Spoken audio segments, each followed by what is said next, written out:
चुके हैं LTIMindtree के मैनेजमेंट, जिनसे बात होगी FY24 के ग्रोथ के लिए स्ट्रैटेजी पर। साथ ही हम बात करेंगे कि मार्जिन और एट्रिशन को लेकर उनका क्या आउटलुक बन रहा है, FY24 के लिए किस तरह की ऑर्डर बुक पर वो नज़र रख रहे हैं और स्लो डाउन को लेकर क्या कुछ कॉमेंट्री आ रही है, इन सब मुद्दों पर हम बात करेंगे। और हमारे साथ जुड़ चुके हैं Sudhir Chaturvedi, president and executive board member LTIMindtree के। Sudhir ji, thank you so much ET Now स्वदेश को समय देने के लिए। तो पहला सवाल तो यही होगा, इस बार चौथी तिमाही में हमने देखा कि जो ग्रोथ रेट थी वो थोड़ी मॉडरेट हुई, वहां पर धीमी ग्रोथ देखने को मिली है।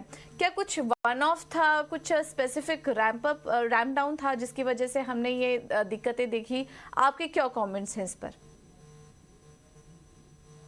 जो हमारी, अगर आप FY23 फुल ईयर ग्रोथ देखेंगे तो हमारी कांस्टेंट करेंसी में 19.9% ग्रोथ थी ईयर ऑन ईयर, और 17.4% इन रिपोर्टेड टर्म्स। तो साल भर की अगर हम हमारी आय देखें तो वो काफी अच्छी थी।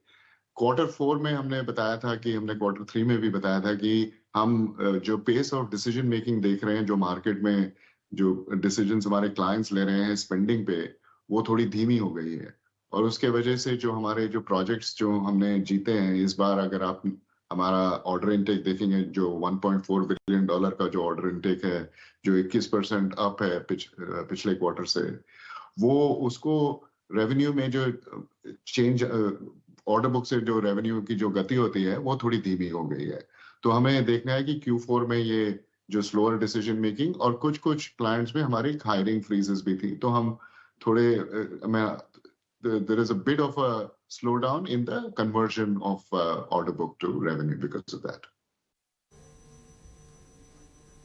बिल्कुल। इसके अलावा ग्रोथ की बात करें तो FY23 में हमने 20% ग्रोथ देखी है। अब FY24 को लेकर क्या आउटलुक शेयर करेंगे आप? जो एनवायरनमेंट हम देख रहे हैं अभी, उसमें हमारी डिमांड पैटर्न काफी अच्छी है। अभी भी हमारी पाइपलाइन स्ट्रांग है, हमारी लार्ज डील पाइपलाइन काफी स्ट्रांग है। हमने इस बार 2 पब्लिक लार्ज डील्स अनाउंस किए हैं, करीज और जो एक UK बेस्ड रिटेलर है, और ऑन सेमाई जो एक US बेस्ड सेमीकंडक्टर कंपनी है। ये दोनों काफी बड़ी साइज की डील्स हैं हमारे लिए। और ये जो मोमेंटम हम देख रहे हैं हमारे पाइपलाइन और डील एक्टिविटी में, वो काफी स्ट्रांग है। तो इसकी वजह से हमें ये, डिस्पाइट वो जो मैक्रो कंडीशंस हैं, वो हमें लगता है कि हम डबल डिजिट ग्रोथ करेंगे FY24 में भी। और जो हमें जो कॉशन देखना है वो सिर्फ हमें Q1 में जो सॉफ्टनेस हमने Q4 में देखी है, वो थोड़ी Q1 में भी आएगी, बिकॉज वो रैंप अप में हमें थोड़ा टाइम लगेगा। स्पेशली जो हमने डील्स जीती हैं उनके ट्रांजिशन फेजेस होते हैं, और उनके शुरुआत के लिए, बिलिंग की शुरुआत में थोड़ी टाइम लग जाती है। बिल्कुल। इसके अलावा सर, मार्जिन पर भी आपसे व्यू लेना चाहेंगे, क्योंकि हमने देखा कि मार्जिन में भी थोड़ी धीमी ग्रोथ देखने को मिली है, लेकिन आने वाले समय में मार्जिन को लेकर क्या आउटलुक शेयर करेंगे आप? क्या वापस से वो 17 से 18% के लेवल्स दिखेंगे कंपनी के लिए?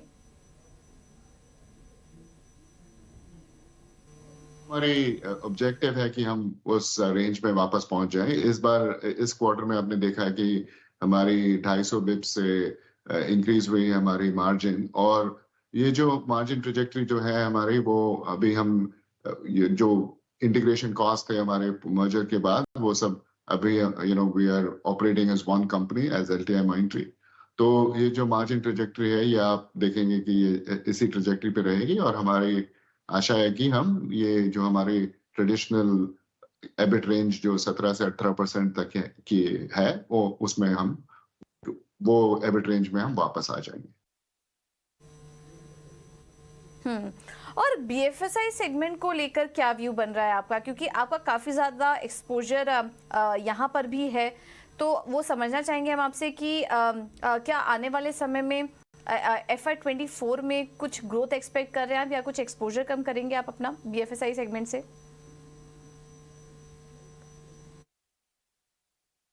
जो BFSI में इस साल हमारी 23% रिपोर्टेड करेंसी में ग्रोथ थी FY23 में, और 25.6% कांस्टेंट करेंसी में ग्रोथ थी। तो ये हमारा सबसे बड़ा सेगमेंट है और हमारा हाई ग्रोथ सेगमेंट भी है।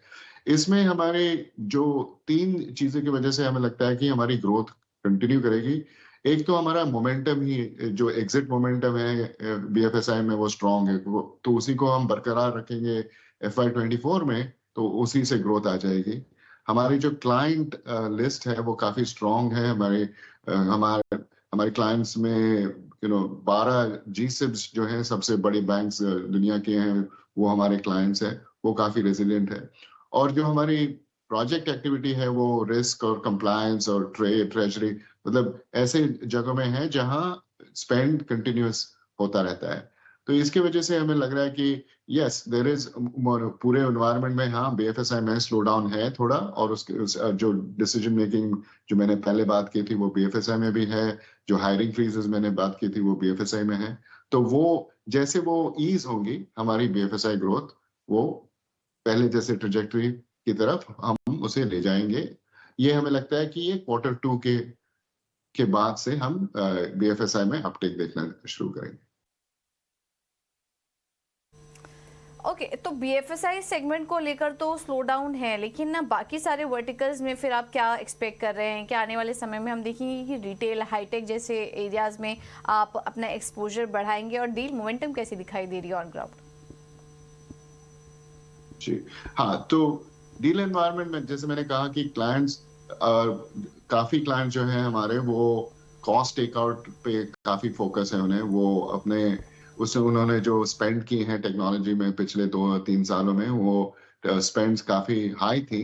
तो अभी वो एक नेचुरल इंडस्ट्री में एक नेचुरल एफिशिएंसी साइकिल आता है, वो हम देख रहे हैं। तो ये कॉस्ट टेकआउट डील्स जो हैं वो चल रही हैं। ये डील्स स्ट्रक्चर्ड डील्स होती हैं, ये मल्टी ईयर डील्स होती हैं। तो इनकी वजह से जो ये डिसीजन मेकिंग होती है वो काफी मतलब क्लाइंट ऑर्गेनाइजेशन में काफी स्टेक होल्डर्स को ये अप्रूवल देना पड़ता है बिफोर ये डील्स क्लोज हो जाए और काम शुरू हो जाए।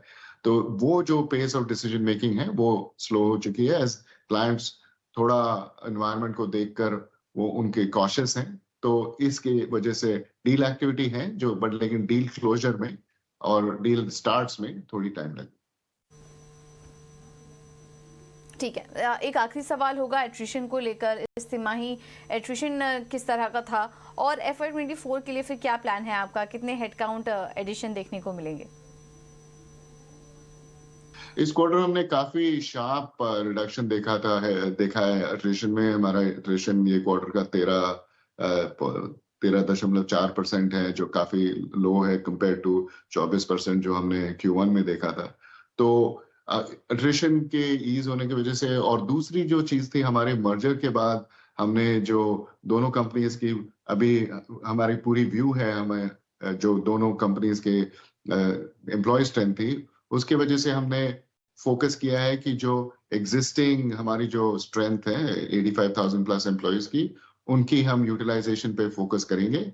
तो this will help us both दोनों मार्जिन की तरफ से भी हमें इससे सहायता मिलेगी, पर ऑल्सो हमारे एम्प्लॉयज को ग्रोथ प्रोस्पेक्ट्स भी होंगे। तो वो हमारी फोकस है। और हमारा मतलब एम्प्लॉय एडिशन अभी वो डिमांड कर्व से जुड़ा होगा, लेकिन अभी जो हमारी फोकस है वो है हमारी करंट मैन पावर प्लानिंग और यूटिलाइजेशन बढ़ाने।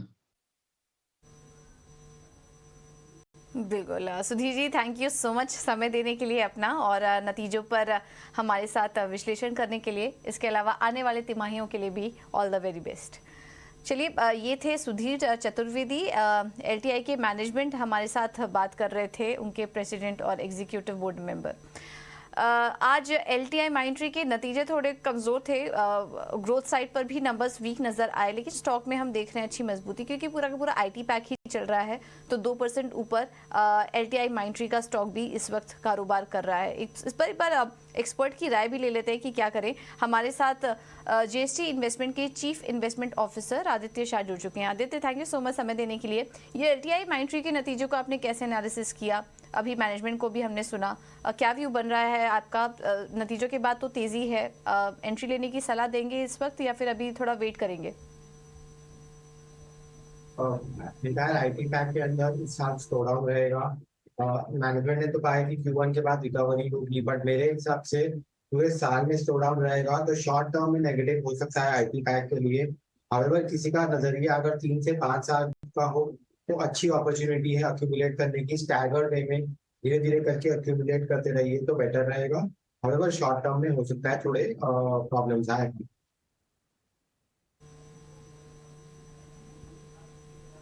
ओके, ठीक है, तो शॉर्ट टर्म में थोड़ा प्रॉब्लम आ सकता है, लेकिन धीरे धीरे निश्चित स्तरों पर एक्यूमुलेट करने की कोशिश करिए। बहुत बहुत शुक्रिया आदित्य आपका ये सब विश्लेषण करने के लिए।